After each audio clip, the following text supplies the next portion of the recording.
Hello everyone. How are you today? I hope you are well and happy despite of being quarantined during this pandemic. Speaking of quarantine and pandemic, I am sure that all of you know right now the world is facing a crisis which is caused by the COVID-19 outbreak. And this outbreak forces us to practice social distancing, self-quarantine, and even in some countries, lockdowns. Now we all know that the three of them are very important right now because they flattens the curves and slows down the COVID-19 from spreading out. But if we're not careful, self-quarantine can also take a toll on our mental health. To prove that it is a real problem, I have interviewed several people of different age and different personality types, and they all admitted that self-quarantine has made them stressful. So you see, this is a real problem that most of us are facing even right now.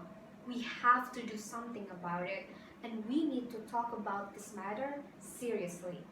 My name is Kanaya Sauni. Currently, I am a student at Starkey, and what I want to talk about with you today is how self-quarantine affects our mental health and what can we do to manage it. After my research, I have discovered the three main problems caused by self-quarantine that can harm our mental health. The first problem is the combination of self-quarantine itself and worries.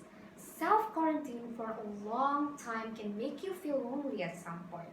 And this is dangerous because loneliness is the first stage of depression and anxiety. In addition to that, you'll worry at any time because you will watch or read the news anytime you can. You want to know what's going on outside your house, and don't get me wrong, this is a good thing.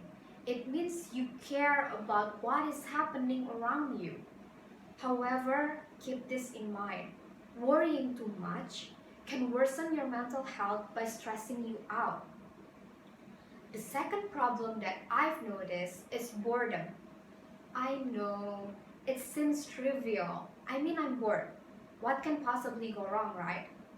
Well, you see, when you are bored, it means you are running out of things to do, and it will feel like the day is longer than usual. This will make you feel irritated and annoyed, and this feeling of irritation can make you stressed or anxious.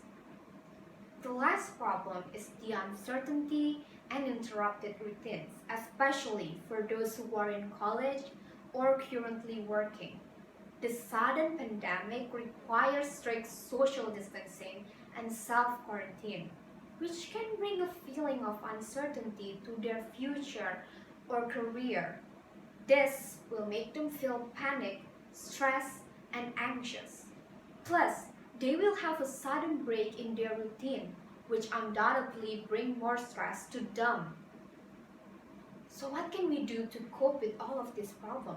What can we do to manage it? Well, the first and the simplest thing that you can do is to digitally keep in touch with your loved ones. Whether you send a text, make a phone call, start a video chat, anything. Staying connected help you combat the feeling of loneliness. And there's boredom. A way to fight this problem is to have a new hobby or make a new routine you can do at home. I'll be honest with you, these two things will be hard at first, but if you keep doing it, you will feel more grounded and productive each day. This will also help you if you are stressed by the sudden break in your routine. And the last one is to cope with the uncertainty and worries. But before we get to the main point, I want you to ask yourself a question. Why do these two things even exist in the first place? Well, it's because we expose ourselves to the news all the time, which makes us think like we need to care about everything all the time. This is why we're all going crazy. It's like we're having 60 tabs open in our mental browser and we're about to crash. We gotta do something about it. Listen, I'm not saying that the issues and the problems on the news don't matter. Of course it matters. But we cannot possibly care about all of them all the time. So my advice is give yourself a break. Don't dwell on things that you cannot control. You can even pick a couple things to not care about for your own sanity. So what I'm saying is that it's normal for you to feel panic, stress, or anxious during this hard time. But remember, your health comes first, both physically and mentally.